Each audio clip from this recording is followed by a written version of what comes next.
Muy buenas tardes. Bienvenidos todos a la primera sesión plenaria del Congreso Perú Transatlántico, correspondiente al tema Diálogo de Independencias Atlánticas.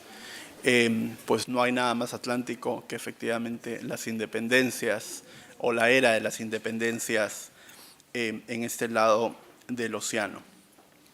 Y participan en este conversatorio, que además rinde homenaje a la fructífera obra y al legado del doctor José Agustín de la Puente Candamo, el decano de los estudios de independencia en el Perú, la doctora Claudia Rosas, que es la coordinadora de la especialidad de Historia de la Facultad de Letras y Ciencias Humanas, y dos invitados que generosamente accedieron a participar en este conversatorio. El doctor Manuel Chust, profesor de la Universidad Jaume I de Castellón, en España, y la doctora Carmen McEvoy, profesora de la Universidad del Sur, SUNY, en Tennessee, Estados Unidos. Sin más, doy la palabra a la doctora Claudia Rosas. Buenas tardes. Vamos a iniciar esta sesión plenaria, que fue una idea y una iniciativa muy importante que hizo Carlos Gálvez, secretario académico de la facultad. Este diálogo de independencias atlánticas busca rendir homenaje al reconocido historiador José Agustín de la Puente Candamo, ubicando la independencia del Perú, a la cual ha dedicado su investigación y docencia universitaria en la saga de las revoluciones atlánticas. Por una parte, Carmen McEvoy, que nos acompaña en esta mesa, estudia la influencia de Thomas Paine, destacado personaje de la independencia de Estados Unidos en la primera generación de republicanos peruanos, en particular de Faustino Sánchez Carrión. Luego, Claudia Rosas, quien habla, analizará la estela de la Revolución Francesa de 1789 en el proceso de independencia del Perú a través de las transformaciones que generó en la cultura política del momento. Finalmente, Manuel Chust realiza un balance crítico de la historiografía y reflexionará sobre el carácter revolucionario de la independencia, poniendo en discusión la idea de la inexistencia de un cambio en la estructura social en el marco de las independencias atlánticas. Las independencias y revoluciones de Estados Unidos, Francia, España e Iberoamérica se presentan dialogando en el contexto peruano. Primero vamos a tener la exposición de Carmen McEvoy, que es profesora de SUNY, de University of the South en Estados Unidos, pero en realidad es de la casa, ¿no? Es nuestra, y una destacada historiadora peruana que ha renovado la historia política e intelectual de Perú y Chile del siglo XIX. Ha recibido prestigiosas becas como la John Simon Guggenheim Fellowship.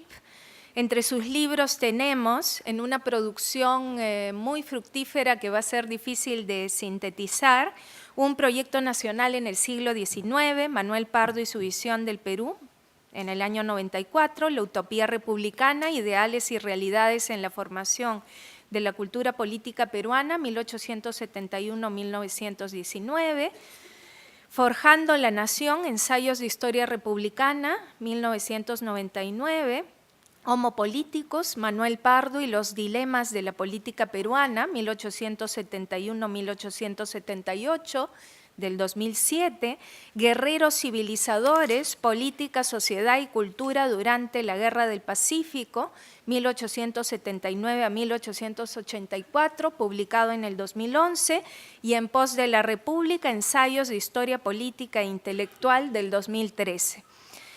A esta fructífera producción se une el Diccionario Republicano para el Pueblo de Juan de Espinosa, editado por ella en el 2001, Los recuerdos de viaje a los Estados Unidos de José Arnaldo Márquez en 2003, Funerales republicanos en América del Sur, Tradición, Ritual, Nación en 2006, La República Peregrina, Hombres de Armas y Letras en América del Sur en 2007, Intelectuales y Poder en el Perú en el 2008, Soldados de la República, Guerra y Correspondencia en el Perú, 1834 a 1844, y Armas de Persuasión Masiva, Retórica y Ritual durante la Guerra del Pacífico, 1879 a 1884. Entonces, como podemos ver, el aporte de Carmen a la historiografía peruana es bastante relevante. Y en esta oportunidad nos va a hablar, empezando el mundo nuevo, Thomas Paine, Faustino Sánchez Carrión y la forja de la Primera República en el Perú.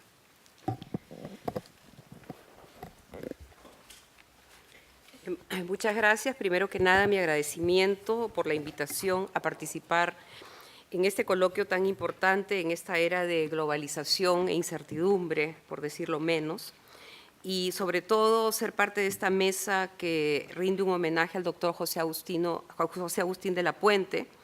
Y justamente del doctor de la Puente es que aprendí no solo a valorar el llamado pensamiento criollo, sino sus lecciones de peruanidad, de civismo y de respeto por el otro, cuando éste no necesariamente coincide con lo que nosotros pensamos, ¿no? Un verdadero maestro en todo el sentido de la palabra, que ha practicado, digamos, nos ha expresado su visión con un consistente servicio magisterial. Ahora paso al tema que nos convoca. Existen diversas interpretaciones respecto a la independencia del Perú. Una de ellas, probablemente la más importante, tiene que ver con la pregunta: ¿fue la independencia obtenida o concedida? Los ensayos sobre este punto, como muy bien lo señala Mark Turner, son interminables, ¿no? La denominada cuestión equívoca de si la independencia peruana fue obtenida o concedida es, de acuerdo a Turner, una pregunta genérica inherente al discurso histórico moderno sobre la soberanía de cualquier sujeto colectivo. Entre las respuestas que se han dado a esta suerte de dilema moral, destaca aquella que reposiciona a las provincias y regiones frente a una Lima dubitativa y generalmente ajena al sentir de la nación. Así, una de las respuestas al dilema concedida-obtenida debió de subrayar la labor de otros actores, en algunos casos colectivos, soslayando tal vez sin proponérselo la política e ideología de la capital de la República, la labor política e ideológica de la capital de la República, especialmente los años que corren entre 1821 y 1824. La respuesta al dilema de la independencia en su doble vertiente se valió de otra idea fuerza para explicar el nacimiento de la República Peruana. Aquí me refiero a la noción de una patria criolla, para llamarla de alguna manera a los unánoes, Sánchez Carrión, Vidaurre y todos los ideólogos que conocemos, en su mayoría incapaces de concretar el sueño de una república medianamente organizada y mucho menos inclusiva. La aristocracia boba, a la que se refirió en su momento José de la Ribagüero, modeló una república aérea sin asidero en la realidad, lo que nos lleva a un tercer tropo relacionado con la discusión historiográfica en torno a la independencia. Esto es que las ideas republicanas simplemente no funcionaban porque su contenido, en especial la representación democrática, estaba fuera de lugar. Cabe recordar que esta noción de las ideas fuera de lugar ha sido criticada por Elías Palti, que mediante el redescubrimiento de la circunstancia ha contribuido al rescate de las múltiples aristas, entre ellas la política, la sociedad, el derecho, la filosofía y la cultura inscritas en un lugar, ¿no? Entonces, circunstancia y lugar. La introducción de la teoría de la circunstancia para el caso de la independencia hispanoamericana en general y peruana en particular nos lleva a una serie de preguntas, como las planteadas por Claudio Mais en un notable ensayo. La primera de ellas: se produjo en Hispanoamérica un raro momento epifánico entre la circunstancia y el aparato conceptual, las ideas, en este caso transatlánticas, en la mayoría de los casos foráneas, que condujeran a cierta estabilidad política y social. La segunda: ¿es posible afirmar que existió un momento en el cual la realidad y las ideas confluyeron en una unión donde la congruencia era el lazo que las unía? Intentaré abordar estas interrogantes mediante un estudio de caso: el aporte político-ideológico de Faustino Sánchez Carrión a la causa de la independencia, iluminando las pequeñas, pero también las grandes victorias, por ejemplo, la logística que organiza él para la gran batalla en Ayacucho del republicanismo liberal peruano. Mi análisis sobre la trayectoria de José Faustino Sánchez Carrión y su relación con las revoluciones atlánticas, acá me refiero al uso creativo que hace el político guamachucano del common sense de Thomas Paine, que como la profesora Rosas ya lo mencionó, es un panfletero inglés que cumple un rol fundamental en la independencia de las colonias norteamericanas, permite entender el derrotero de un proyecto que, a diferencia de lo que se ha sostenido, es muy pragmático en cuanto a la adaptación a los nuevos escenarios políticos, entre ellos la guerra.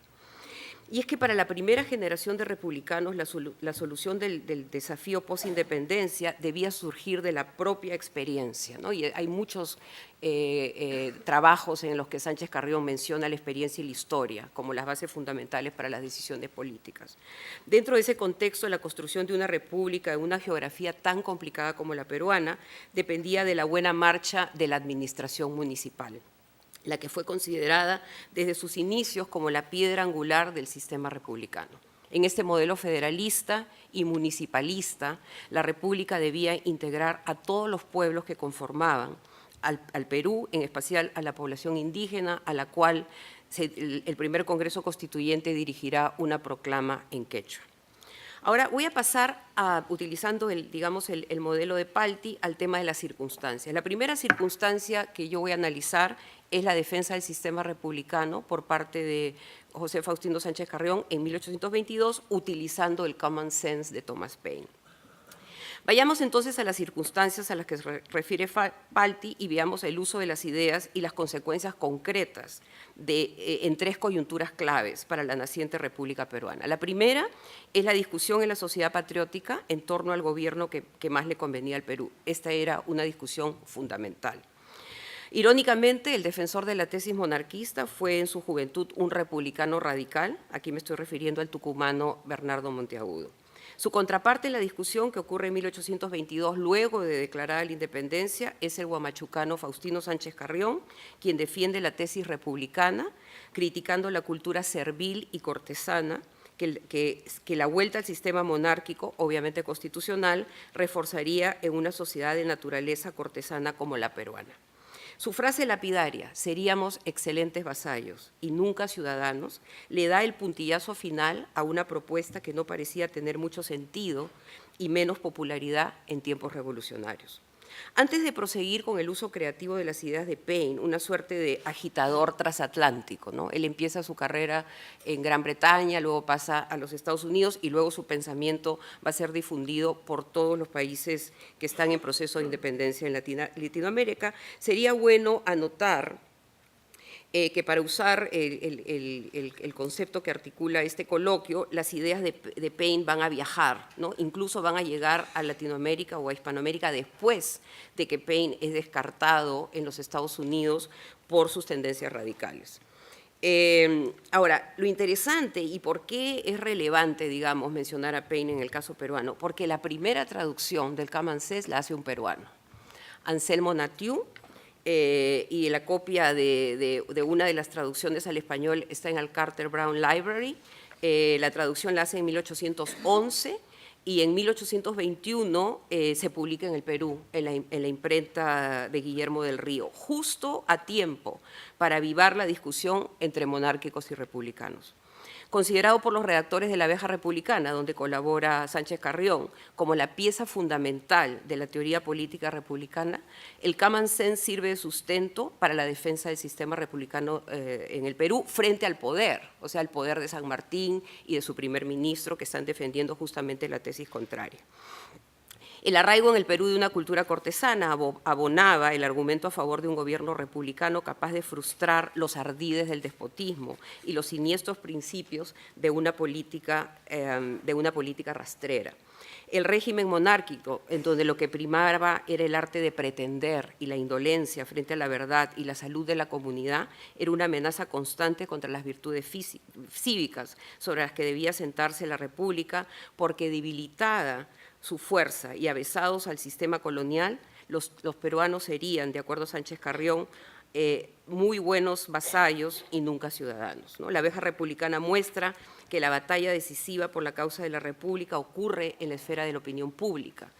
En efecto, en su prospecto, el redactor de La Abeja recuerda que la imprenta era el único medio de contener a los déspotas y de dirigir la opinión de los ciudadanos, ¿no? Entonces, acá se ve claramente toda la argumentación de Thomas Paine en el Common Sense, cómo, digamos, toda la discusión se está llevando a La Abeja Republicana y cómo La Abeja Republicana está publicando fragmentos de Paine que van a reforzar la tesis que Sánchez Carrión está defendiendo.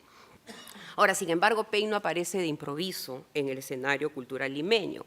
El argumento, por ejemplo, de la distancia geográfica utilizada por Vizcardo y Guzmán en su carta a los españoles americanos y retomado años después por El Sol del Perú, guarda una enorme similitud con lo expuesto por el panfletero inglés. O sea que es la distancia geográfica la que convierte en inviable un gobierno colonial. Por otro lado, en La Abeja Republicana, periódico que se encarga de publicitar los escritos de Sánchez Carrión y de Paine, se pone en evidencia una de las ideas fundamentales del autor del Common Sense, que es un poco el título de mi ponencia, ¿no? Aquella que plantea que a partir de la instauración de un gobierno republicano era posible empezar el mundo de nuevo, ¿no? Entonces, esta idea fundacional y utópica del republicanismo que los republicanos peruanos van a tomar también prestado de Paine.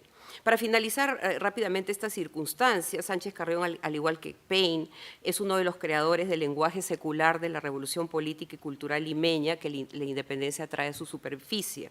En su carta sobre la inadaptabilidad, Sánchez Carrión saca la discusión política a la esfera pública, defiende el sistema republicano del que Estados Unidos es el abanderado como la única salida viable para curar los males del país. Estos males no son políticos, sino principalmente culturales. Lo que hace único a Sánchez Carrión, y en eso su labor es comparable con la realizada con Paine, es su capacidad de cristalizar un nuevo lenguaje político mediante una retórica clara y concisa, lo que se llama la elocuencia republicana. El uso de frases capaces de cautivar la atención de su audiencia y su alejamiento del lenguaje erudito del cual sus antecesores habían empezado a tomar distancia, forja estrechas conexiones con la experiencia común del público lector. Hay que recordar de que el panfleto de Paine produce o vende 300.000 copias en los Estados Unidos, ¿no? Se convierte en un difusor popular, ¿no? Alguien que todos están leyendo. La defensa del orden republicano como lo más digno para la raza humana, una serie de conceptos como la virtud y el mérito van a ser introducidos en esta discusión. Ahora, ¿cuál es la segunda circunstancia? Y acá Sánchez Carrión se comienza a alejar de Paine, igual que lo que ocurre en los Estados Unidos con la primera generación de republicanos, y es la circunstancia y la instalación del primer Congreso Constituyente, algunos meses después de que la revolución, digamos, porque es una revolución, es capaz de remover el gobierno protectoral de San Martín y alejar del gobierno a Monteagudo. Entonces, no solamente es, digamos, la teoría y el pensamiento abstracto, sino que hay una praxis política que va a permitir que estos republicanos peruanos se deshagan de San Martín y del ministro que tanto detesta. Entonces, en la segunda coyuntura, que digamos es ya los peruanos asumiendo el control del país y digamos conformando el primer Congreso Constituyente, toda la discusión de Sánchez Carrión ya no va a ser en el tema del tipo de república que se quiere, sino el tema de la anarquía, ¿no? Y acá viene lo que Marcela Ternavasio llama gobernar la revolución, ¿no? Entonces, ¿qué cosa es lo que él sugiere en este momento coyuntural? Dice Sánchez Carrión, cada institución civil adolecía de una enfermedad o de un problema, y en el caso de la República, era la anarquía que podía conducirla en contra de su mismo objeto. Para ser libres, grandes, prósperos y felices no era suficiente desear y pedir república, como en la primera carta. Y es que si a cambio de las esperanzas que la República había suscitado, los peruanos iban a obtener la túnica de Hércules teñida con la sangre del centauro, era preferible no aceptarla. Así, en unos cuantos meses el republicanismo peruano cambió de tono, del idealismo inicial se pasó a un pragmatismo cauto y definitivamente menos optimista. La solución al inmenso desafío planteado por la independencia, que ya se había percibido algunos años antes por la intelectualidad norteamericana, por ejemplo, la esposa de John Adams, Abigail Adams, dice pues que Thomas Paine es como que está sembrando, digamos, la anarquía y la falta de respeto por el orden, demanda de una solución pragmática. La misma debió de guardar distancia de la utopía inicial y de la efervescencia revolucionaria de la primera hora y del panfletero Paine. En la etapa postprotectoral, la tarea se centra en realizar la difícil transición de una comunidad retórica a una comunidad política. Para Sánchez Carrión, la clave para mantener la armonía política era la separación de los poderes. O sea, lo que ya previamente habían estado discutiendo en Estados Unidos con los papeles federalistas, Hamilton, ¿no? Todos los que están hablando, Madison, ¿no? Entonces, la idea, digamos, de cómo construir el poder, ¿no? Y él dice, el símil que va a utilizar, que es un símil más bien de la física, es la idea del Sol, alrededor del cual todos los planetas giraban sostenidos por dos fuerzas opuestas. Lo anterior evitaba que los componentes de este peculiar sistema solar se saliesen de sus órbitas, posibilitando así esa admirable máquina, un orden que no se perturbaba sino con el fin de los tiempos. En sus palabras, era la oposición de la naturaleza la que mantenía a toda la naturaleza en paz, ¿no? Entonces, toda la idea de cómo construir, digamos, lo que los americanos llaman check and balance, ¿no? Y ya el tema, digamos, de la cultura republicana, la virtud del mérito va a pasar a un tercer lugar.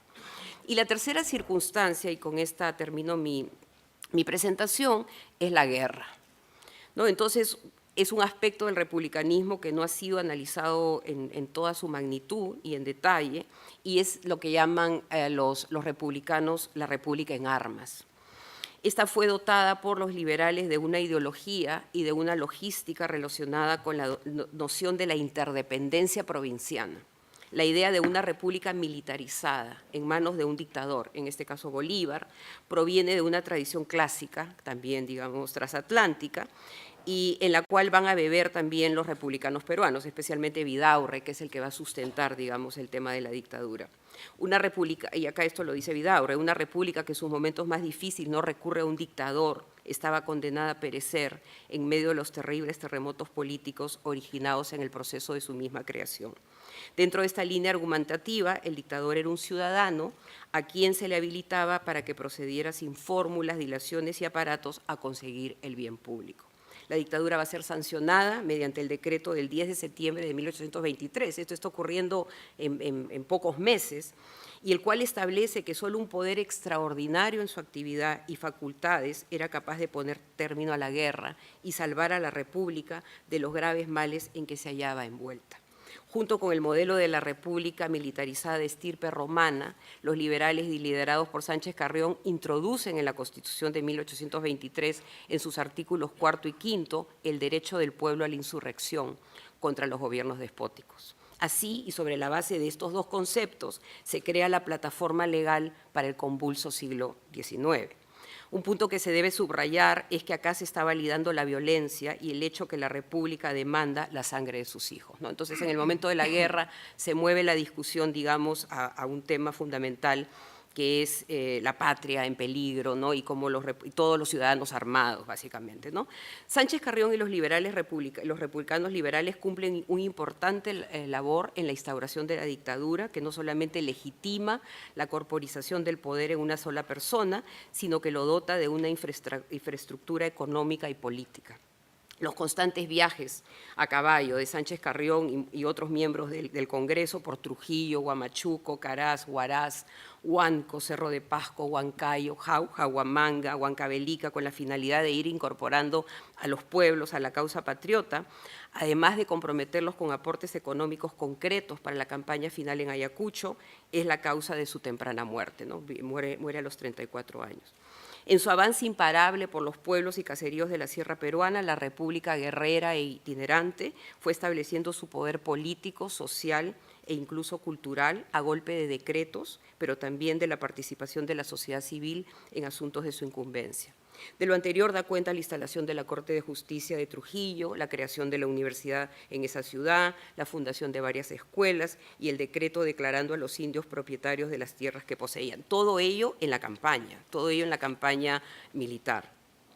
El nombramiento de autoridades políticas en la ruta hacia Junín y Ayacucho tiene que ver también con la expansión y presencia del Estado republicano en las provincias. Para muestra un botón. El oficio desde el cuartel general de Cerro de Pasco, fechado el 2 de agosto de 1824 y dirigido a la Municipalidad de Trujillo, brinda luces sobre la ecuación guerra-construcción estatal en la que se embarcan los republicanos. Redactado por Sánchez Carrión y estampado con la rúbrica de Simón Bolívar, el oficio recomendaba que 40 vecinos se congregaran en la casa consistorial de la localidad con la finalidad de elegir sus propias autoridades. Los escogidos, que debían exhibir probidad, consejo y amor por el país, propondrían de común acuerdo una terna para el puesto de prefecto y subprefecto del departamento. En esta tarea de construir al Estado peruano por parches, no falta ni siquiera una lista de requisitos para los burócratas de la naciente república. Por otro lado, como lo recuerda muy bien Basadre, quien señala a Sánchez Carrión como el hombre más eminente de la emancipación, los prefectos e intendentes fueron llamados a hacer estudios geográficos, estadísticos y económicos en sus respectivas circunscripciones para enviarlas a Lima con la finalidad de promover el desarrollo de las provincias del Perú, ¿no? Toda la idea de que la guerra y la construcción estatal, como en algún momento lo ha mencionado Tilly, se está dando en este momento de efervescencia en 1824, que muchos olvidamos, ¿no? A manera de conclusión, uno de los análisis más lúcidos del pensamiento y obra de Sánchez Carrión, sin duda el de Gamio Palacio, señala que la conciencia política del intelectual más eminente de la Primera República se forja entre Huamachuco y Lima, desde donde se aventura a un escenario transnacional, el Congreso de Panamá, que Sánchez Carrión junto con Simón Bolívar organiza desde Lima. Desde su terruño serrano, Sánchez Carrión va concibiendo un horizonte original para la República del Perú, donde, como he tratado de probar en mi ponencia, se engarza lo local, lo nacional y lo continental. Este proceso, que obviamente no es lineal, muestra un deseo de integración en el cual subyace la relación de interdependencia de las provincias y la capital peruana, y en un estadio posterior, la solidaridad del Perú con América partiendo de la base de un origen y un destino común. De esa manera, Panamá, donde se realiza el primer Congreso de las Repúblicas recién liberadas del yugo colonial, se convierte en el destino final de un periplo político e intelectual que en una primera fase incorpora Paine, pero que debe de culminar en la ciudad serrana de Huamachuco, la cual se convierte en punta de lanza de la independencia continental. Este proceso, del que aún queda mucho por investigar, mediante el cual la joven república peruana dialoga con el mundo, pero también consigo misma, expresa toda la riqueza del republicanismo peruano. Muchas gracias.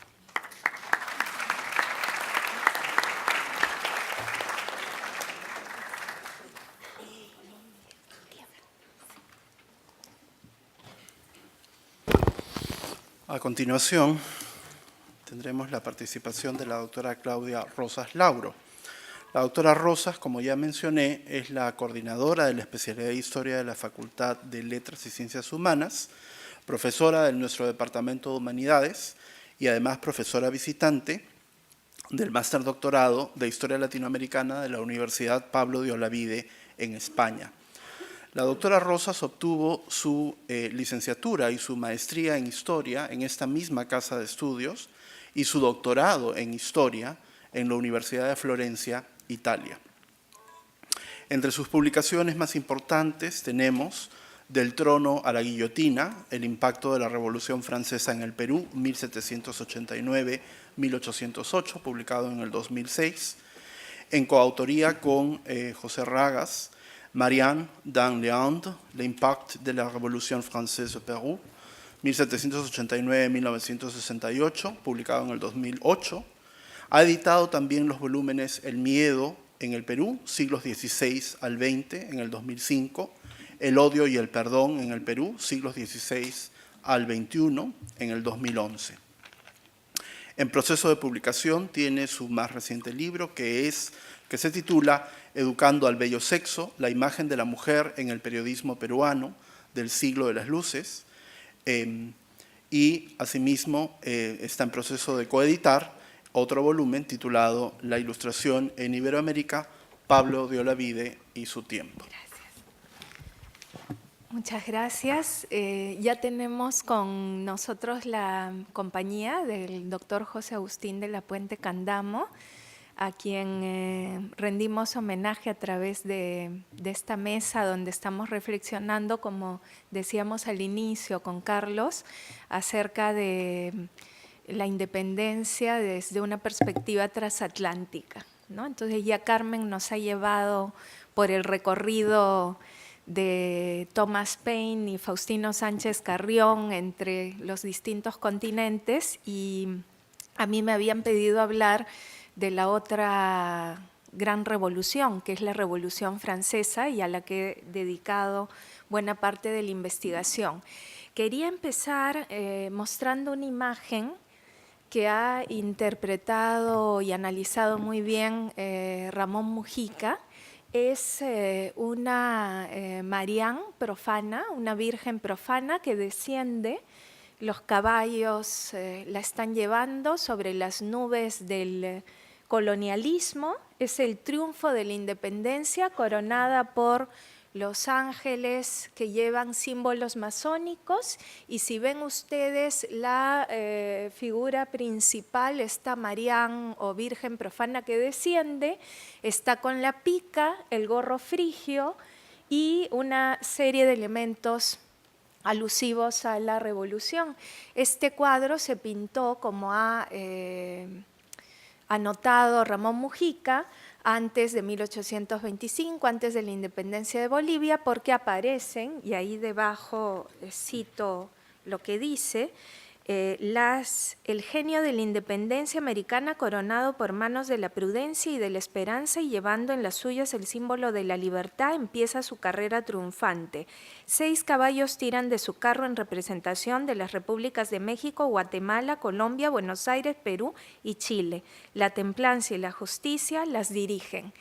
Habría mucho de qué hablar sobre esta imagen que ha analizado Mujica, pero lo que les quería mostrar es cómo este anónimo cusqueño del siglo XIX toma una simbología y una emblemática que combinan elementos andinos y peruanos con elementos franceses. La siguiente, por favor. Esta es la figura alegórica de la República de Antoine Jean Gros, que está en Versalles, pintada en 1794, y ustedes mismos pueden llegar a conclusiones contrastando ambas imágenes, ¿no? Esta es también una república, una Marián, con la pica, el gorro frigio, los elementos neoclásicos, el triángulo. Y simplemente les mostraba eso para entender las complejidades que tiene la vinculación de la Revolución Francesa con el proceso de independencia en el Perú y su desarrollo republicano, incluso en términos no solo de la cultura política, sino de la simbólica, de los elementos iconográficos. Lo vamos a dejar ahí por temas de tiempo, de pronto mejor en la imagen anterior. Y yo les quería hablar brevemente de cómo el impacto de la Revolución Francesa en el Perú siempre ha suscitado mucha polémica y en especial su influencia no en el mismo proceso de independencia. A través de la investigación vamos notando cómo estos efectos se manifestaron a través de las imágenes, el discurso y la práctica política de la misma época de la independencia y de la temprana república, como va a suceder en otras áreas de Iberoamérica. Esta estela de influencia se desplegó al lado de otras no menos importantes, como son toda la tradición que venía de la independencia de Estados Unidos, el liberalismo hispánico, estudiado por Víctor Peralta, la tradición monárquica incluso, y el republicanismo, sobre lo cual nos acaba de hablar Carmen McEvoy. Estas tradiciones, que incluyen también la tradición democrática, convivieron con la estela de la Revolución Francesa. En muchos casos se cruzaron, se amalgamaron, discutieron, y es para mí importante rastrear cómo se produjo este desarrollo y qué influencia tuvo frente a las otras tradiciones que tenemos. Entonces vamos a analizar cómo y en qué medida la cultura política del momento se apropia, reelabora, adapta y utiliza estas imágenes, discursos y prácticas propias de la Revolución Francesa o influenciadas por ella, y cómo éstas llevaron a una transformación irreversible de la cultura política en múltiples dimensiones. Si uno analiza el problema en términos de coyunturas, tiene que encontrar un proceso que viene desde el impacto mismo de la revolución en la década de 1790 con la Revolución Francesa de 1789, pero también en 1808 con la invasión napoleónica de la península ibérica, en 1812 con las Cortes de Cádiz y la Constitución Liberal, y finalmente en la década de 1820 durante las guerras mismas de independencia. De esta manera se puede ver cómo se va produciendo este proceso que no es tan sencillo de entender, que incluso podemos prolongar hasta la década del 1848 con las revoluciones que se van produciendo al otro lado del Atlántico. Desde esta perspectiva buscamos aproximarnos a un tema que ha sido ya sugerido por el doctor José Agustín de la Puente cuando editó primero unas fuentes procedentes del Archivo General de Indias, donde se hacía un juicio a franceses por difundir ideas revolucionarias en el Perú, y posteriormente a sus escritos sobre la independencia del Perú, donde incluye el elemento de la Revolución Francesa como un elemento presente en el proceso. Entonces fue justamente la lectura de estos interesantes documentos hace ya mucho tiempo los que motivaron nuestra investigación inicial, que después fue plasmada en un libro y en sucesivos artículos, y que seguimos profundizando, y de esta manera queremos contribuir a este merecido homenaje. Voy a dividir la presentación en 4 puntos que explicaré brevemente. ¿Cómo ha sido tratada la Revolución Francesa en la historiografía peruana?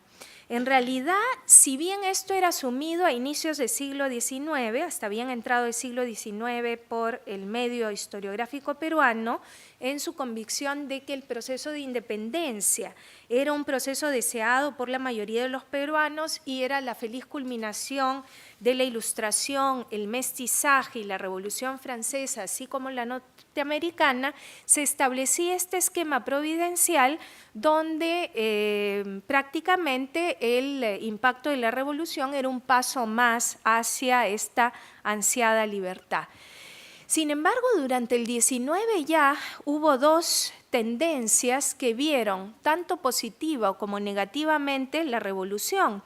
Los conservadores, liderados por Bartolomé Herrera, hicieron una dura diatriba del proceso y enfatizaron en las secuelas nefastas que tuvo el proceso para el desarrollo del país. Mientras que del lado liberal, Mariano Felipe Pasoldán, Sebastián Lorente, Benito Lazo, más bien tenían una visión positiva del proceso y lo ponían como una causa principal externa de la emancipación. En el siglo XX, las diferentes celebraciones, el bicentenario, el sesquicentenario de la independencia del Perú, el bicentenario de la Revolución Francesa, pusieron nuevamente sobre el tapete la discusión sobre la presencia o no de este elemento para entender la independencia. Y luego de un debate acalorado entre una tendencia más de corte marxista y una más clásica o tradicional, luego vinieron una serie de historiadores que vieron de manera más matizada esta presencia. Y si bien hace ya tiempo el Bicentenario de la Revolución significó un momento para reflexionar sobre el tema, no concitó la atención de los investigadores peruanos, salvo algunas reflexiones, porque no había creo que esta dimensión transatlántica que es la que estamos teniendo, por ejemplo, en este Congreso. La moderna investigación, ¿qué nos está mostrando? Hay 4 elementos fundamentales donde podemos ver la presencia de la revolución. La formación de una opinión pública, donde se intersectan los periódicos, los espacios de sociabilidad para poder generar una cultura política permeada por el proceso revolucionario.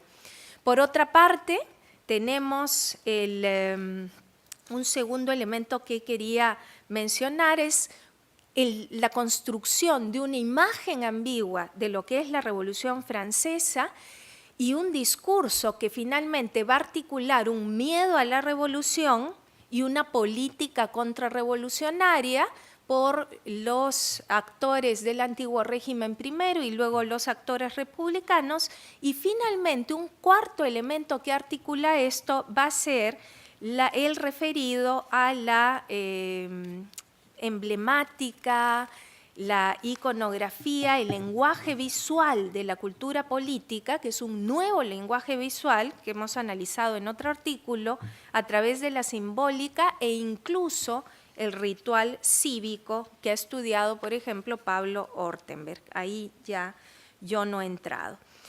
Sobre la formación de la opinión pública a través de los espacios de sociabilidad, es importante destacar cómo la globalización de las noticias que generó la Revolución Francesa, convirtiéndose en un fenómeno transatlántico, transpacífico, va a generar una atención muy importante hacia este evento en el mismo momento en que se dio.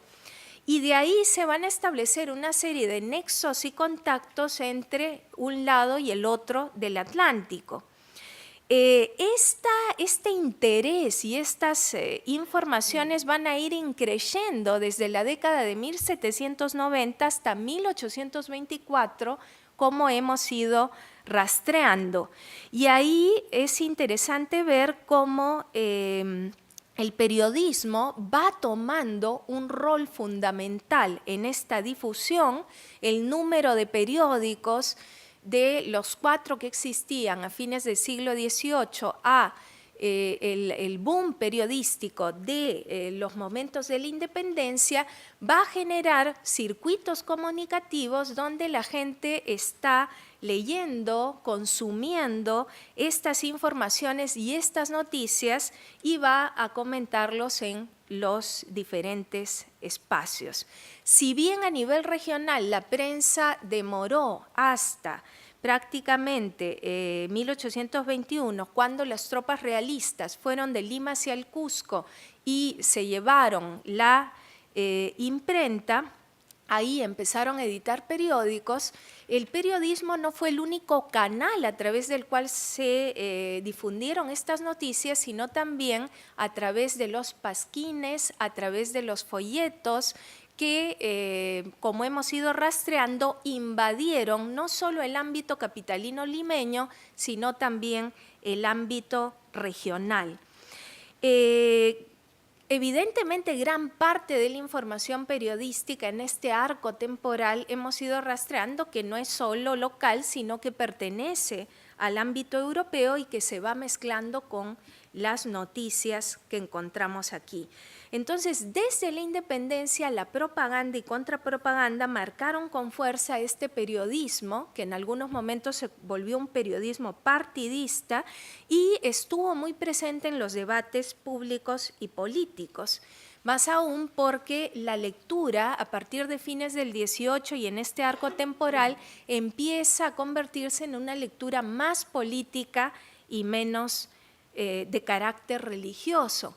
Es así como en este arco temporal tenemos que se difunden y se leen la Declaración de los Derechos del Hombre y del Ciudadano, los discursos de los revolucionarios como los de Pétion, los del Buen Francés o los de Mirabeau, y estos textos también circularon y fueron comentados, ¿no?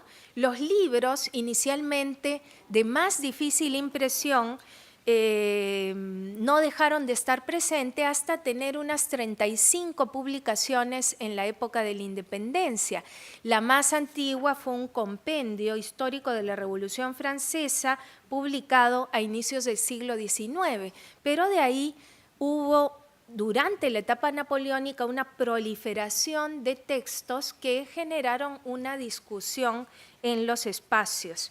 Sobre todo destacan los cafés. En el café de Bodegones, el café más importante de Lima, que le decían el Mentidero, se leían no solo estos periódicos, sino estas noticias que llegaban y motivaron procesos judiciales no solamente en la década de 1790, sino prácticamente hasta mediados del siglo XIX, por comentarios de tipo político que podemos rastrear a través de los procesos judiciales realizados a la gente que acudía a estos lugares.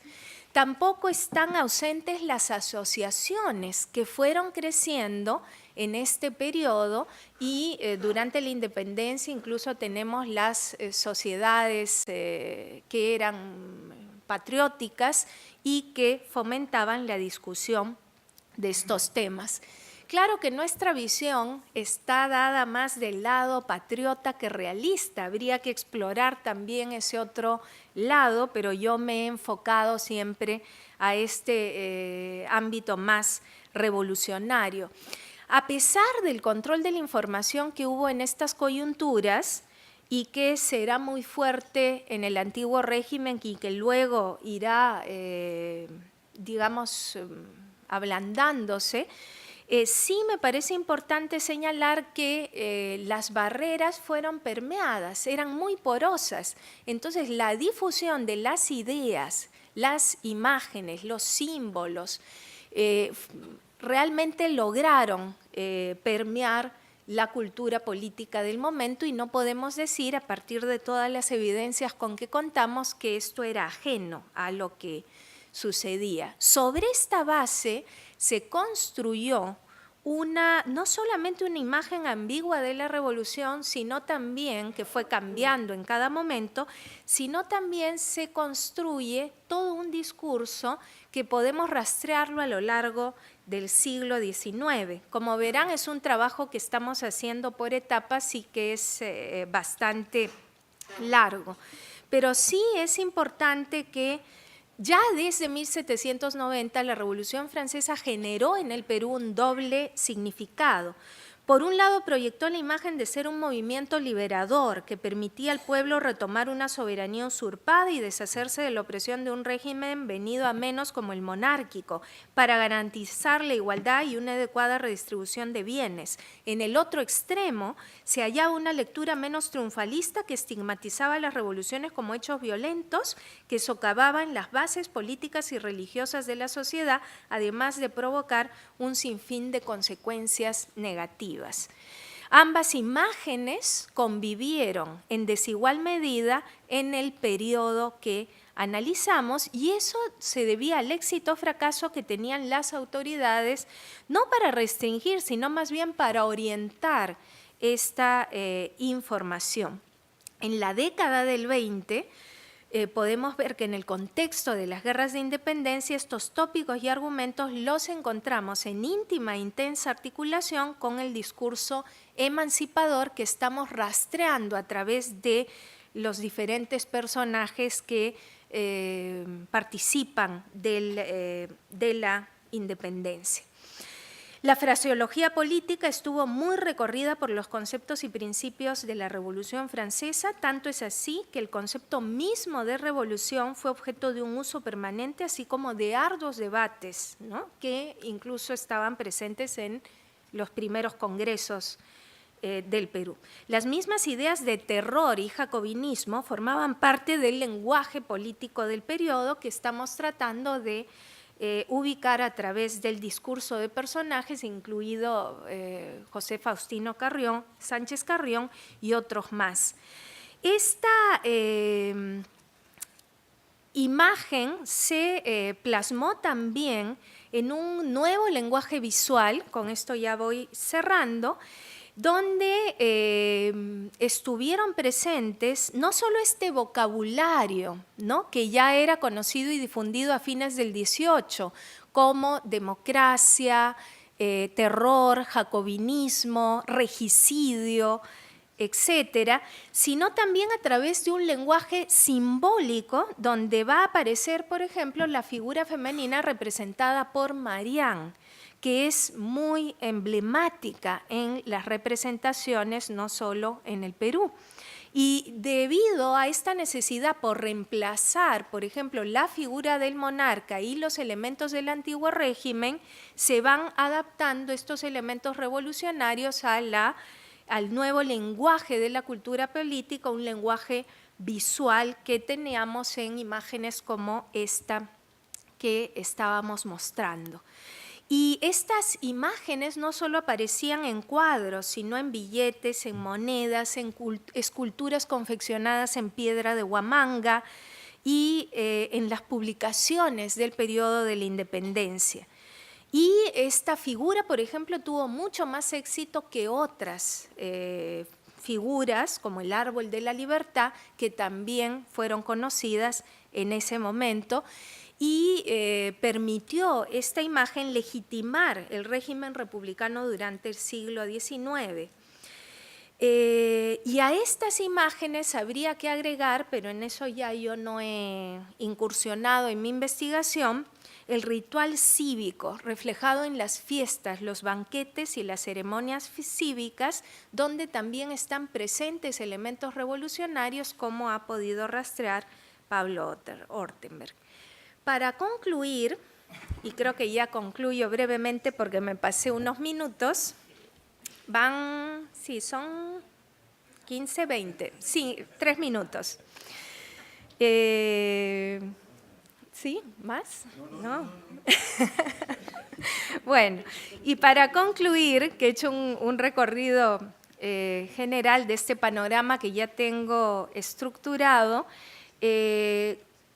lo importante es ver cómo en el Virreinato del Perú en general, pero principalmente en Lima, se produjeron esta serie de transformaciones en la cultura política de antiguo régimen que estaba caracterizada por la unanimidad de la opinión y su censura para evitar fisuras, la obediencia a los poderes de la monarquía y de la Iglesia Católica, el clientelismo y los valores propios de una sociedad jerárquica, colonial y de castas, con presencia de esclavos, etc. Ahora, estos cambios no podemos decir que estuvieron exentos de la presencia de esta estela revolucionaria que se inició con el impacto de la Revolución Francesa de 1789 y que continuó durante el periodo siguiente. Evidentemente no fue la única tradición presente, pero sí la que nosotros estamos rastreando e investigando en un arco de tiempo grande para tratar de trazar las distintas coyunturas en que se fue moviendo y cómo finalmente no solo desde un análisis coyuntural, sino también de larga duración poder establecer cuánto penetró o no esta estela de influencia. Gracias.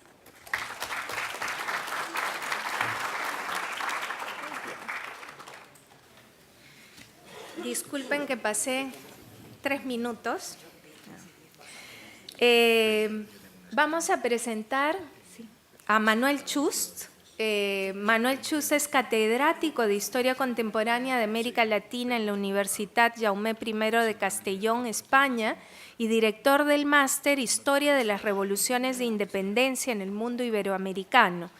Asimismo, es director de la revista Tiempos de América y del Centro de Investigaciones de América Latina en la Universidad Jaume I de Castellón.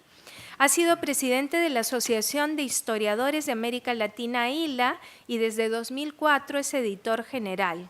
Entre sus libros, que tiene una producción también muy prolífica, destacan La Cuestión Nacional Americana en las Cortes de Cádiz, 1999, La Tribuna Revolucionaria, 2013, y es coautor junto con Ivana Frasquet de Las Independencias en América, publicada en 2009, y Tiempos de Revolución, Comprender las Independencias Iberoamericanas, por acá lo tenemos, y además de esto, como editor, tiene otros libros, 1808, La eclosión juntera en el mundo hispano, en el 2007, Los colores de las independencias iberoamericanas, en 2008, Las independencias iberoamericanas en su laberinto, 2010, La patria no se hizo sola, las revoluciones de independencias iberoamericanas 2012, el poder de la palabra, la Constitución de 1812 y América en el 2012,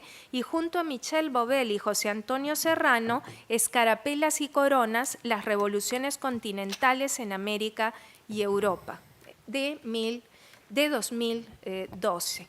Entonces, esta mañana nos va a hablar Manuel, que hace 4 años que no viene por nuestra universidad, o sea que ahora va a estar con nosotros esta y la próxima semana. Nos va a hablar de independencias y revoluciones en signo de interrogación. Adelante. Muchísimas gracias. Quisiera empezar también agradeciendo a los organizadores de este magnífico congreso, a la profesora Carmen Saucedo y al profesor Julio Ortega la invitación, también a la profesora Claudia Rosas, porque fue directamente quien contactó conmigo para esta invitación, y evidentemente a la Universidad Católica y a todos ustedes por estar aquí.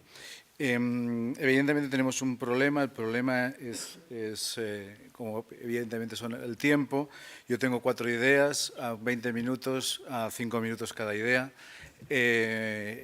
Como no creo que soy democrático, les daré algunos minutos más a algunas ideas y a otros menos, en este caso. Pero esto de los historiadores nos gusta la conmemoración, algunos también las celebraciones, más que las conmemoraciones. Y no me escapo de decir que estos bicentenarios que empezaron, ya no recuerdo cuándo, no sé si el siglo pasado incluso, en 2008 por lo menos, aunque en 2008 se conmemoraron algunas, bueno, sí, Madrid conmemoró muchas cosas en el 2008, etcétera, etcétera. Siguieron en el 9, en el 10, en el 11 poco, pero en el 12 mucho, y afortunadísimamente la cosa, desde mi punto de vista ya peninsular, no peninsular céntrica, sino peninsular, el 13 y el 14 ya no dejamos de conmemorar nada porque, bueno, la cosa ya estaba bastante difícil y menos de celebraciones en este caso. Pero los historiadores no nos escapamos a estas, historiadoras también, a esta inercia de conmemorar. Y claro, no me resisto después de 200 años para la historia de España, nada de conmemorar y de celebrar, es simplemente reflexionar. Pues para la historia de España contemporánea, después de 200 años, seguimos teniendo un problema independentista. Se puede ver, no se puede ver, no podemos tapar los ojos, etcétera, etcétera. No es, en este caso, a esta parte del mundo, es un problema independentista dentro, evidentemente, como sabemos, del territorio español.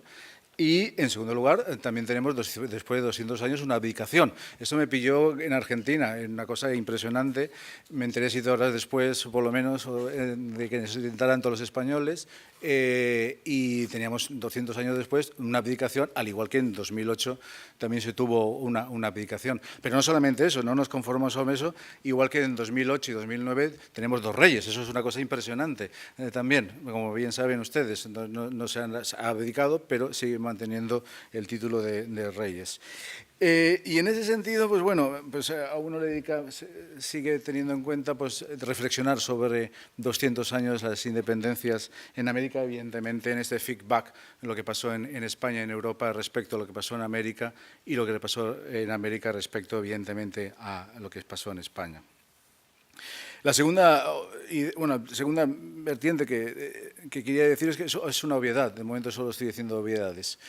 Entre 1808, o mejor dicho, entre 1810 y 1830, en 20 años, y seguramente habrá que subrayarlo, se desmoronó todo un imperio de 300 años, el imperio español. Y hay que decir que no se desmoronó España, en este caso, como estábamos planteando antes como unos colegas, sino que España como Estado-nación, que yo sepa, no existía en el siglo XVI, XVII, XVIII, sino existía la monarquía absoluta española. Y hay que subrayarlo como los revolucionarios franceses para después diferenciarlos de la monarquía constitucional. Para eso lo construyeron y lo inventaron el término obvio de monarquía absoluta. Un solo poder siempre es absoluto en este caso. Y en ese sentido, donde se proclamaron repúblicas, donde, a mi forma de ver, el liberalismo triunfó, donde se proclamaron bastantes constituciones, independientemente de cómo se juzgaron eso históricamente, qué desarrollo tuvo a partir de los años 30, etcétera, etcétera, y donde en realidad triunfó el sistema constitucional y republicano fue en América, en este caso. Porque si hacemos una visión de lo que estaba pasando en los años 20 y 30 en Europa del siglo XIX, es que había triunfado todo lo contrario a después de las guerras napoleónicas, es decir, triunfó la reacción, triunfó las monarquías absolutas, se reforzó el sistema absolutista y, evidentemente, 200 años ahora, que no he visto muchas conmemoraciones, triunfó el sistema de Congreso de Viena y la Santa Alianza con su sistema de intervención de monarquías absolutas, allí donde hubiera un Estado liberal, en este caso. Y si hacemos, mi primera idea, ya he consumido 5 minutos, pues bueno, me voy a dejar 2 ideas más. Y mi primera idea, si hacemos con estas obviedades y con este repaso sintéticamente y telegráficamente algo que ya sabemos, pues entonces repasamos la historiografía de los últimos 20, 30 años, podemos repasar la historiografía de los últimos 40, 50 años incluso, y el periodo 1776-1848, 1776-1848, titulado por grandes libros y de grandes historiadores e historiadores que han conjuntamente creado esos libros, la era de las revoluciones, la era del liberalismo, Erich Hobsbawm, alguien tan poco sospechoso de eurocéntrico como Erich Hobsbawm, etcétera, etcétera. Si hacemos un repaso a esos grandes libros que tenemos todos en mente, resulta que empieza con 1776 la independencia de Estados Unidos, o el inicio de la independencia de Estados Unidos, por supuesto la Revolución Francesa, que no solamente es el 89, sino también el 92 y el 93, e incluso el término del 95, sigue 1820, las revoluciones del 20, siguen las revoluciones del 30 y siguen las revoluciones de 1848. Sin embargo, y yo lo he hecho, por lo tanto, juego con ventaja, os lo hago como un reto, ¿dónde está América? No me refiero a los Estados Unidos, o como decía un antiguo presidente de España, solamente América, Estados Unidos, sino ¿dónde está Hispanoamérica? ¿Dónde está Iberoamérica? En esa reflexión de grandes historiadores, de buenos historiadores, en este caso. Está omitida, está totalmente omitida. Y podríamos decir, bueno, es una visión eurocéntrica.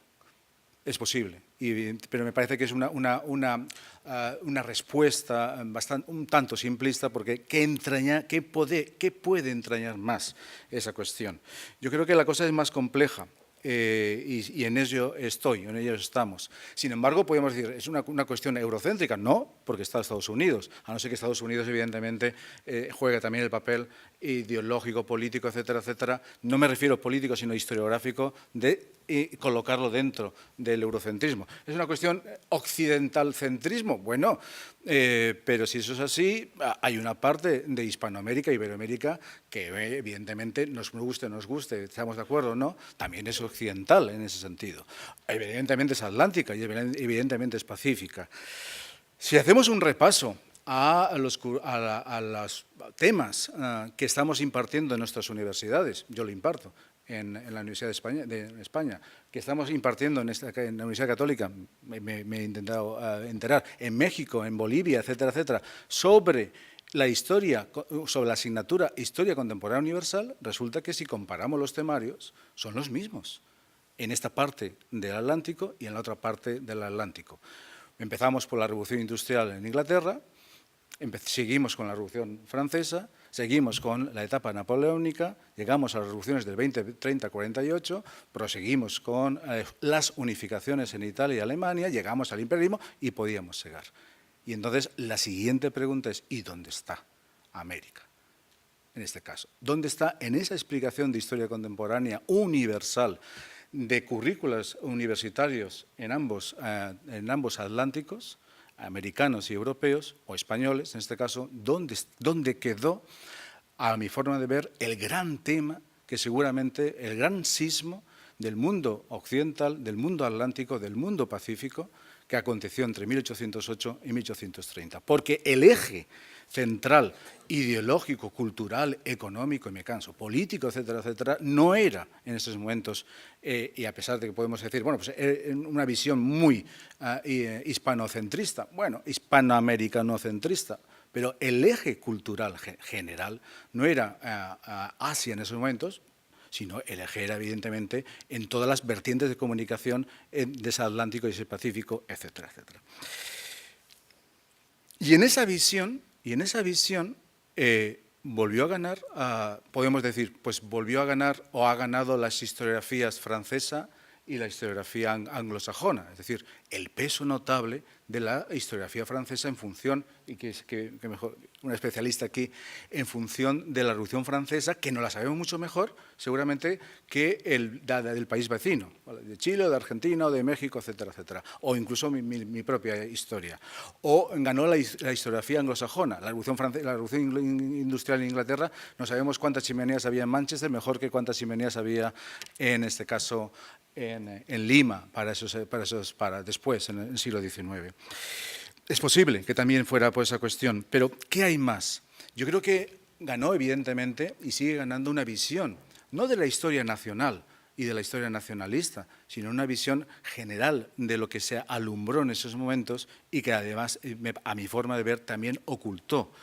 Y lo que ganó en este caso es, y sigue reproduciéndose, evidentemente a discutir y a plantear una visión del peso nacional, no de la cuestión nacional que suscitó la independencia o el liberalismo, sino del peso nacional de esos momentos. Por ejemplo, hablamos de la independencia de Estados Unidos.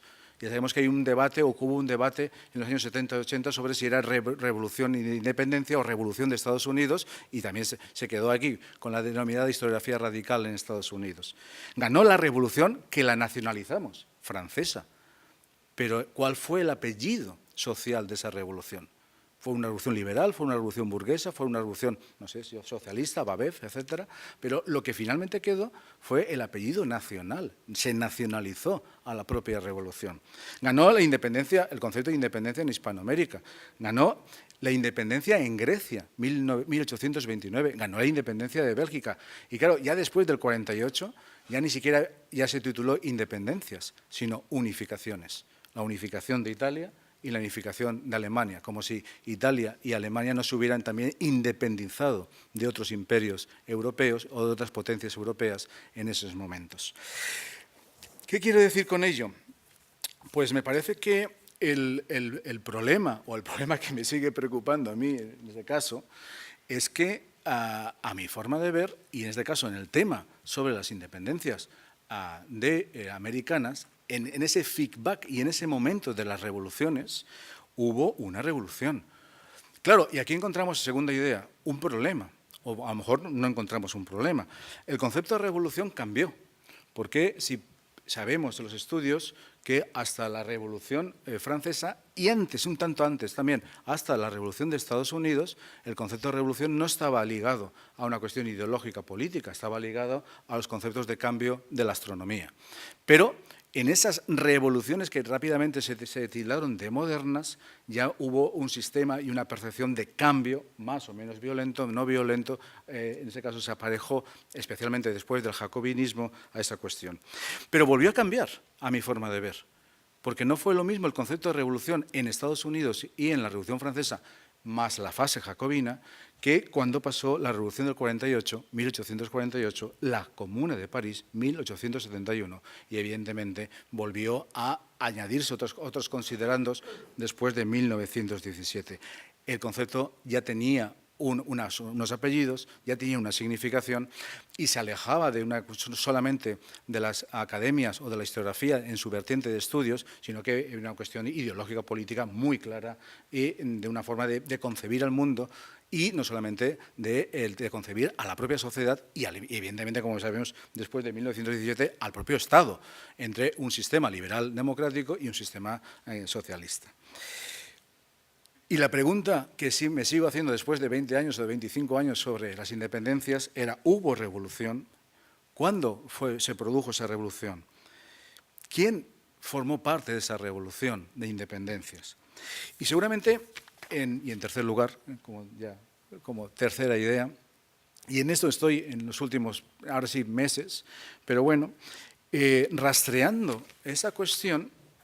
Y evidentemente en los años 20, 30 del siglo XX, y teniendo siempre presente el problema que aconteció en América entre 1808 y 1830, hay una serie de considerandos que afectaron inevitablemente a las diferentes percepciones que tenía ese concepto de revolución, de independencia, o en esa fase de transición de los estados republicanos en América. Uno, y voy a ser totalmente, y me vais a perdonar muy telegráficamente, pero sí me quisiera referir a estas cuestiones. Uno, a mi forma de ver, la lucha política e ideológica se trasladó también a lo que algunos historiadores en esos momentos después titularon con un gran libro, se llama Combates por la Historia. Y la historia en los años 20, a partir de los años 20, dejó de ser algo erudito, justificador, para empezar a ser también un instrumento de análisis de la sociedad. Y ahí me quedo, podíamos estar más cuestiones. ¿Qué quiere decir con eso? La Segunda Internacional, en su análisis de América Latina, la omitió, literalmente. No veía absolutamente ningún momento, ningún sistema por el cual la revolución, que era lo que estaban persiguiendo en su visión de la Segunda Internacional, se prodigara en América Latina. ¿Qué pasó cuando se formó la Tercera Internacional? Exactamente igual. América Latina no tenía delegados, tenía pocos delegados, pero no era el continente donde se iba a producir una revolución. Y el continente donde se iba a producir una revolución en los finales de los años 20 era el continente asiático. Y en ese sentido se reunió a los delegados de Asia, África y América Latina para que se elaborara una ponencia acerca del concepto revolución democrático-burguesa. Y entonces se fue encargado al camarada Strahov. El camarada Strahov, en realidad, dio en el Sexto Congreso en 1928 toda una disertación y un análisis teórico de en qué consistía la revolución democrático-burguesa y qué países tenían una revolución democrático-burguesa dentro del entramado de visión del sistema de etapas por el cual había que llegar al socialismo, que había que llegar primero al sistema democrático-burgués para después al socialismo. En realidad, el camarada Strahov, que era el seudónimo de guerra, de clandestinidad, era el chino Chu Chuenpai. Y el chino Chu Chuenpai, el camarada Strahov, elaboró la visión que tenía él sobre China para llegar a la revolución democrático-burguesa. ¿Qué pasó con eso? Y en esa conexión intelectualidad, militancia, etcétera, etcétera, pues que todo el armazón de aspectos democrático-burguesos que debía llegar se trasladaron también a América Latina, a una realidad que distaba mucho de la realidad china. Y cuando se puso el cliché en América Latina de la elaboración de los elementos teóricos sobre la revolución democrático-burguesa, finalmente en los años 20-30, pues entonces no encajaba América Latina. No había habido ningún cambio en este caso. Las independencias, había habido una cuestión lineal. La revolución de independencia, como mucho, había sido una separación anticolonial del imperio español, pero ahí no había habido ningún cambio, ni siquiera prácticamente político. Y se deslizaron conceptos que luego se manejaron, semicolonial, semifeudal, incluso dependentista. A excepción justamente del Perú, como bien sabéis, y simplemente lo voy a subrayar, porque Juan Carlos Mariátegui elaboró, José Carlos Mariátegui elaboró 7 ensayos justamente en 1928, desmarcándose de esa visión. La voy a dejar porque no puedo desarrollarlo. ¿Qué pasó después de la Segunda Guerra Mundial? El concepto de revolución democrático-burguesa siguió en auge, sin embargo cambió. Y desde la otra parte, es decir, desde el mundo occidental, empezó a deslizarse también y a asumir el concepto de revolución, pero no democrático-burguesa, que estaba ya cogido, estaba ya aprendido, sino el concepto de revoluciones y de revoluciones atlánticas. Muy interesante me pareció el artículo conjunto que en esos momentos, los años 50, firmaron un gran profesor de Princeton, Palmer, y un gran profesor de París, Godechot, uno especialista en la independencia de Estados Unidos o en la revolución de Estados Unidos y el segundo de la revolución francesa. Y dio lugar a uno de los, a que mi forma de ver, artículos más, no sé si citados, porque la gente no lo cita mucho, pero a uno de los artículos más famosos con un solo artículo que encumbró tanto especialmente al apellido Palmer y Godechot, porque después, en el año 55, después de 60 años, seguimos hablando de este artículo que me parece que no ha leído muy poca gente, porque se publicó en las actas del Congreso Mundial de Historiadores en Roma y después se publicó en el...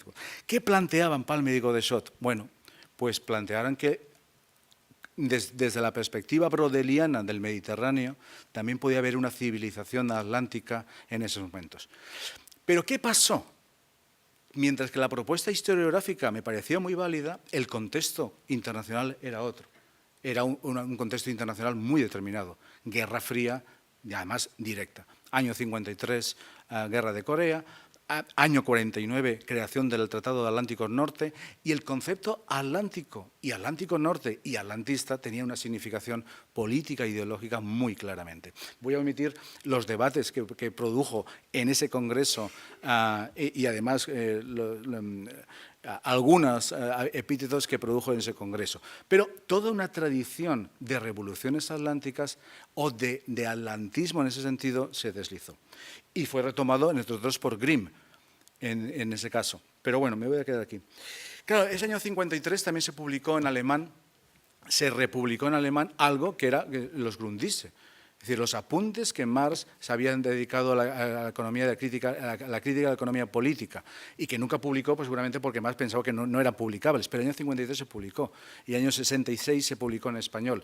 Y entonces el planteamiento de los Grundrisse decía que no necesariamente había que seguir un sistema etapista para llegar al socialismo, y lo cual Godelier publicó en Modo de producción asiático, y ahí evidentemente el concepto de revolución democrática burguesa para llegar al socialismo se desmoronó porque planteaban que no necesariamente había que llegar.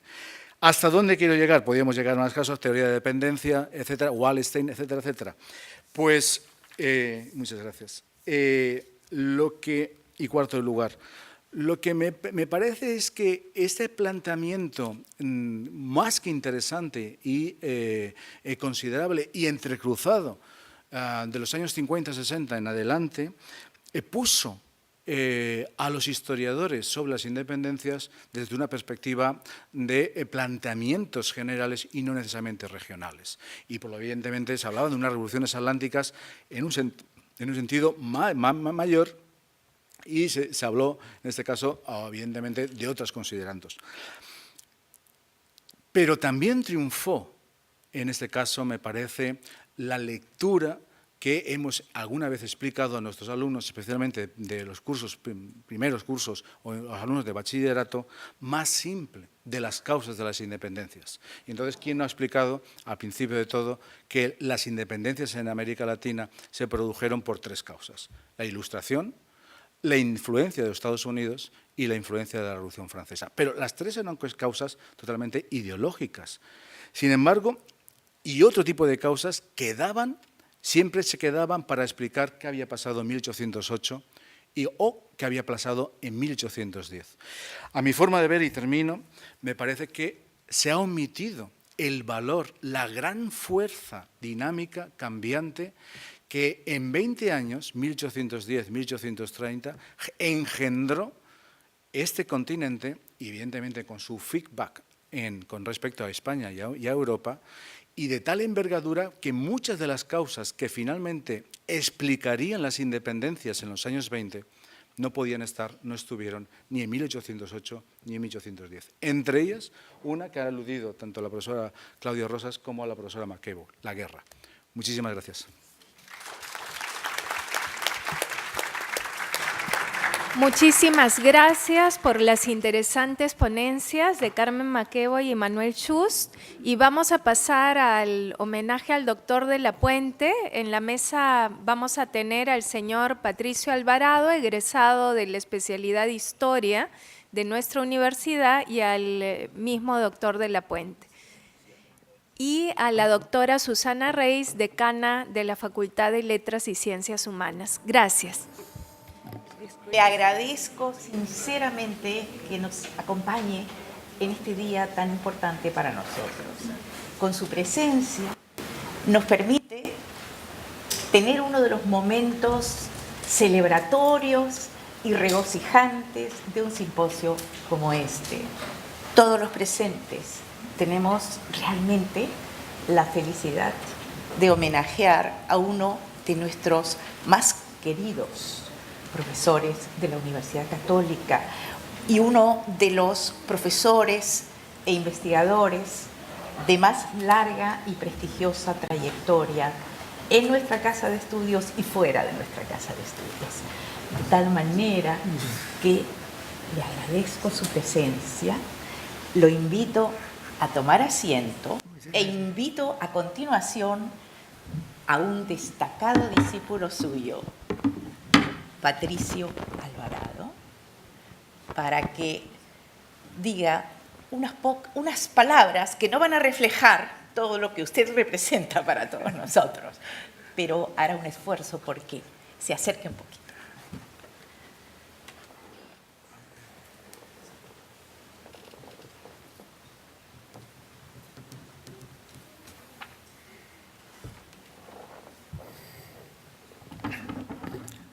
Muy buenas tardes. Mucho se puede hablar de la calidad humana, docente y de investigación del doctor José Agustín de la Puente Candamo. Resulta un compromiso expresar adecuadamente el aprecio, agradecimiento y ponderación de la labor académica del doctor de la Puente. Sin embargo, el tiempo es breve, motivo por el cual buscaré hacer una síntesis. Hijo de don José de la Puente La Begoya y doña Virginia Candamo Álvarez Calderón, don José Agustín de la Puente nació el 22 de mayo de 1922, en su casa de La Magdalena.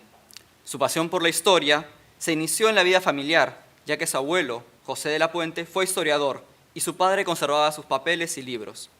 Don José Agustín realizó sus primeros estudios en casa de sus padres, para luego incorporarse, en segundo de media, al Colegio de los Sagrados Corazones Recoleta, donde tuvo buenos maestros de historia que despertaron aún más su entusiasmo por dicha disciplina.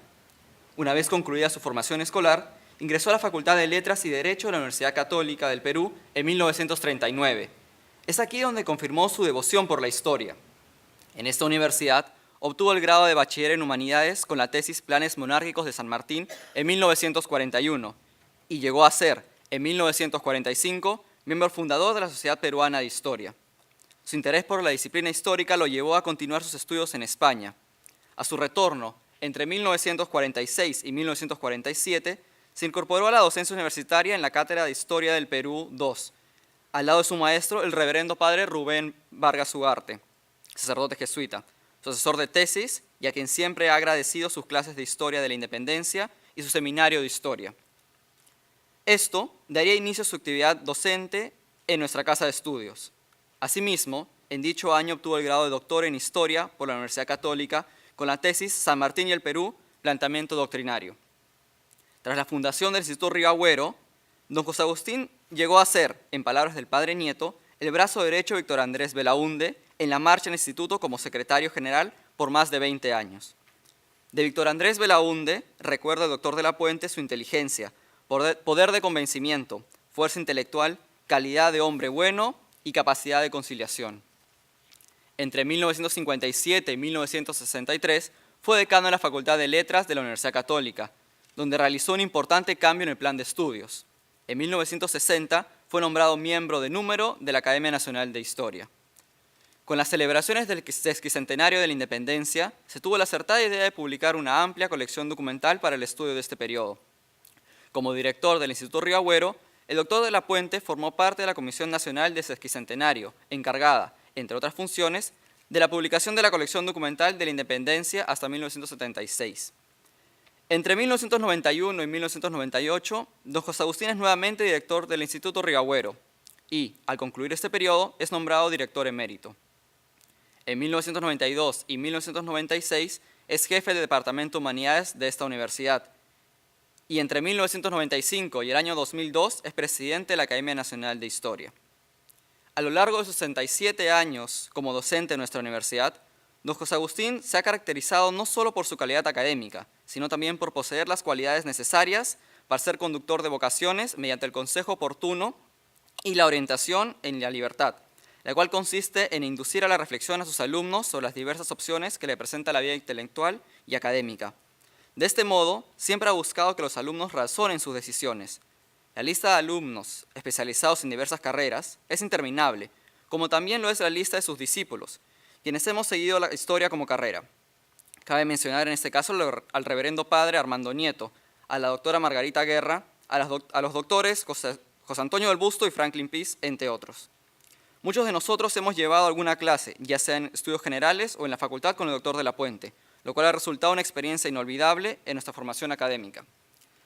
Don José Agustín de la Puente se ha preocupado, en sus funciones como docente, como autoridad universitaria y como asesor de tesis, sobre este punto lo menciono de manera personal, no solo de motivarnos a seguir nuestra vocación y gusto por la investigación, sino por crecer como personas e intelectuales, siempre con los comentarios adecuados, alguna referencia bibliográfica que pueda enriquecer nuestra investigación e incluso alguna anécdota personal. En este punto me gustaría mencionar que si bien conocí al doctor de la Puente por referencias, mi primer contacto con él fue en el curso del Perú en los tiempos modernos, en Estudios Generales Letras, en el semestre 2010-2. Fue precisamente en este curso que decidí centrar mi investigación en el periodo de la independencia, a tal punto que, en el 2012, le solicité al doctor de la Puente que fuese mi asesor de tesis de licenciatura, quien tuve, con mucha alegría, una respuesta afirmativa. En el ámbito académico, son diversos los temas que ha abordado el doctor de la Puente, así como varias las formas de tratarlos. Fundamentalmente, se ha interesado por la genealogía, la guerra con Chile y, claro está, la independencia nacional. La producción historiográfica del doctor de la Puente sobre el periodo de la independencia es sumamente amplia. Es importante hacer mención en este periodo que don José Agustín no solo ha enfocado sus estudios en los precursores e ideólogos de esta, sino también en la coyuntura social, política y económica, tanto española como americana, que llevaron a los antiguos virreinatos y capitanías generales a buscar su autonomía de la metrópoli. Esta idea la plasma en su consideración que, y cito, la lucha por la independencia está ligada íntimamente a las corrientes ideológicas de la época y está entretejida con los grandes hechos políticos y sociales del mundo de esos años. Cierro la cita. Del mismo modo, sostiene que, abro cita, hay múltiples contenidos sociales en la independencia. Es la afirmación del hombre que ha nacido en nuestro territorio y de su derecho para el gobierno de lo propio. Es la reacción contra el mal funcionario, contra la norma injusta, contra el abuso del poder. Es una manifestación más del espíritu crítico de la vida intelectual, social, política. Es una manifestación de algo cercano a la madurez de esa comunidad que llamamos Perú. Cierro cita. Más allá de lo polémico que aún puede ser el estudio del periodo, es de suma importancia. Cabe preguntarse, ¿por qué lo es? La independencia no es una guerra entre estados, sino más bien, como sostiene el doctor de la Puente, es, en su más íntima realidad, un desgarramiento de las familias, de la sociedad peruana, lo mismo que una u otra nación hispanoamericana. El interés por los diversos aspectos que llevaron a la independencia de Hispanoamérica llevó a nuestro maestro a explorar estos puntos en más de medio centenar de libros y artículos sobre los temas, entre los cuales destacan notas sobre la causa de la independencia del Perú en 1971, contenido social de la obra de San Martín en el Perú en 1978, Historia marítima del Perú, la independencia, 1790-1826, en 2 volúmenes, en 1981, Teoría de la emancipación, 1986, La independencia del Perú, 1992, y Independencia en Historia General del Perú, 1993. Entre sus artículos podemos mencionar San Martín y Pezuela frente a la emancipación del Perú, en 1950, San Martín y la historiografía peruana, también el mismo año, Imagen de la emancipación en el centenario, en 1921, en 1979, El Cabildo en la Independencia, Prologuemos de la Emancipación y la insurrección del 25 de mayo de 1809 en el Virreinato del Perú. A lo largo de su producción historiográfica, con gusto por trabajar en el pensamiento de los actores de la independencia, así como los precursores y forjadores de la República, lo social, político, económico y cultural, don José Agustín ha contribuido en muchas maneras a esclarecer el proceso de la independencia del Perú. A manera de reflexión final, sostenemos que las obras de don José Agustín de la Puente Candamo, especialmente las referidas al proceso emancipatorio peruano, han sido fundamentales. Basándose en diversas fuentes primarias y bibliográficas, presenta todos los factores que llevaron al pueblo peruano, o aparte de él, a buscar su autonomía de la corona española. Así, don José Agustín de la Puente es un referente importante para comprender los años previos a la independencia, los años que en esta se desarrolla y los primeros momentos de la naciente república.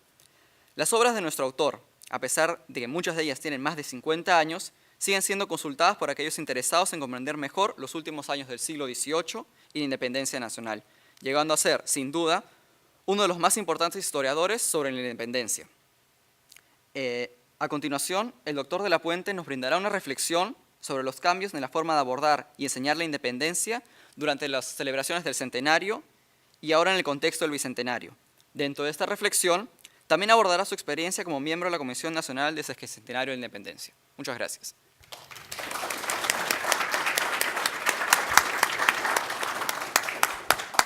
Ustedes comprenderán que de verdad estoy confundido. Pienso que se habla de otra persona. Gracias a nuestra decana, gracias a Patricio por estos recuerdos y gracias a ustedes por la paciencia de permanecer hasta esa hora aquí en el auditorio. Simplemente una reflexión. La independencia no la podemos ver como algo ajeno o distante, sino que fue algo íntimo que desgarró, como bien decía Patricio, las conciencias, la vida familia, y cada día ha tomado más fuerza. Esa sería una de las características de nuestro tiempo, la historia de la vida común, de la vida cotidiana, no solo la historia solemne de la batalla o del gobierno de tal o cual personaje, sino la vida ordinaria, simple, sencilla. Ese es uno de los grandes temas que ha ingresado por la historiografía peruana de la independencia después del centenario. A lo que decía Patricio, voy a recordar muy brevemente 2 o 3 temas entre 1921 y nuestro tiempo. Si estudiamos en 1921, la primera clase del curso de independencia habría sido la llegada de San Martín a Paracas. Hoy día se llega a ese tema después de 3 semanas de clases. ¿Qué es lo que ha pasado? Ha nacido entre 1921 y nuestra fecha un tema que antes estaba como recóndito, como escondido, el tema de los precursores. Esto muchos amigos y colegas no lo ven tan claro y lo objetan, pero hay algo evidente. Antes de Pezuela y antes de la llegada de San Martín ya se vive la idea del Perú y el descontento social. Esos 2 elementos van a ser como las columnas del tiempo precursor. No se puede decir que esté fuera del tiempo precursor el fin del siglo XVIII, por ejemplo, que pertenece a la independencia, porque ahí nacieron los hombres que realizaron la independencia y los temas fundamentales de ese tiempo germinan ahí. Ese es el mundo precursor, el mundo que permite decirle a San Martín que yo no vengo a un país enemigo, porque él sabía que la opinión pública en vez estaba como dividida. Pues vamos para no fatigarlos, a concretar en 2 temas. Después del centenario se inicia el estudio más minucioso del tiempo precursor. El padre Vargas Bogarte exhuma a Vizcardo. Piensen ustedes que a Vizcardo nadie lo mencionaba antes del 1920, de la década del 20. Con los primeros artículos del padre Vargas aparece Vizcardo. Luego, un tema que se olvida mucho y con frecuencia, el caso del boletín del Museo Bolivariano. Jorge Guillermo Leguía, otro hombre importante para ese tema, fue director del boletín el año 28-29 hasta el 30. Y es un texto fundamental donde se incorporó como primera edición moderna el elogio de Baquíjano, las 28 causas de Ribagüero, la memoria de Vidal del 17. Para el tiempo precursor, el boletín del Museo Bolivariano es como una especie de síntesis, de enciclopedia, y sería en lo bibliográfico el principio del enriquecimiento de las fuentes que van a formar parte del tiempo precursor.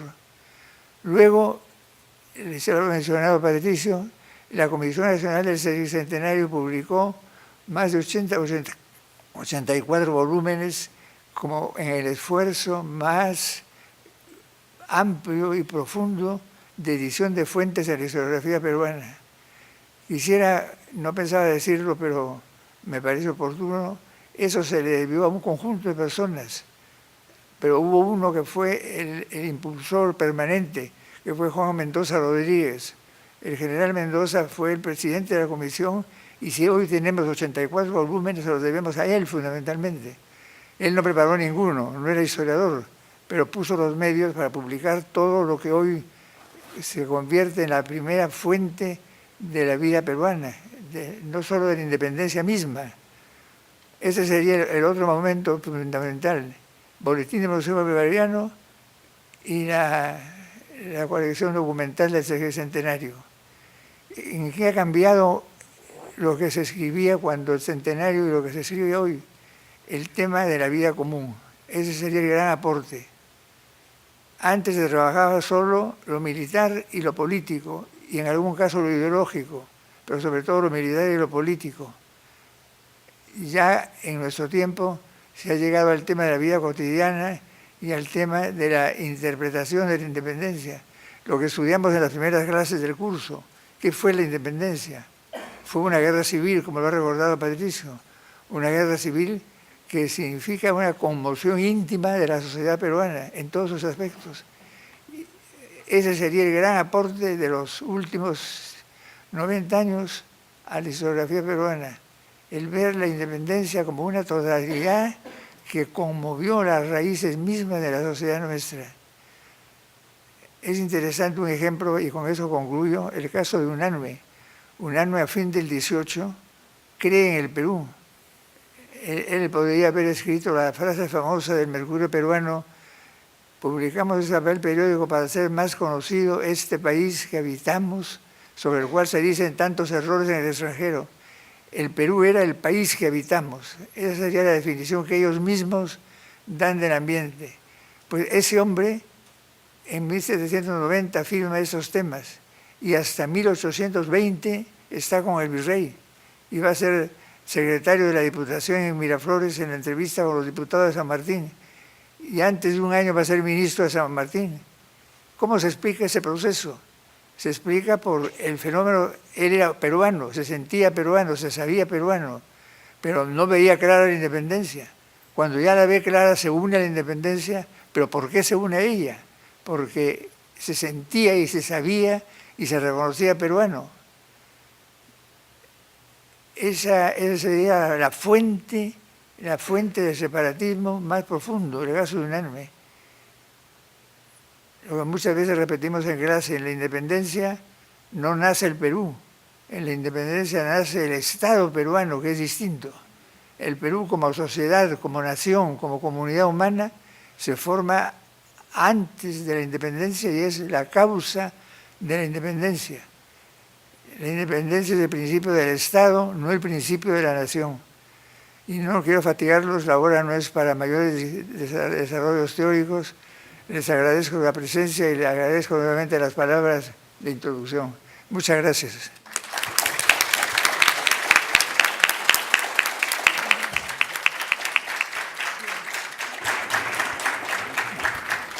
Ha sido un verdadero privilegio seguir sus reflexiones y tenerlo aquí. Solo quiero retomar una idea suya.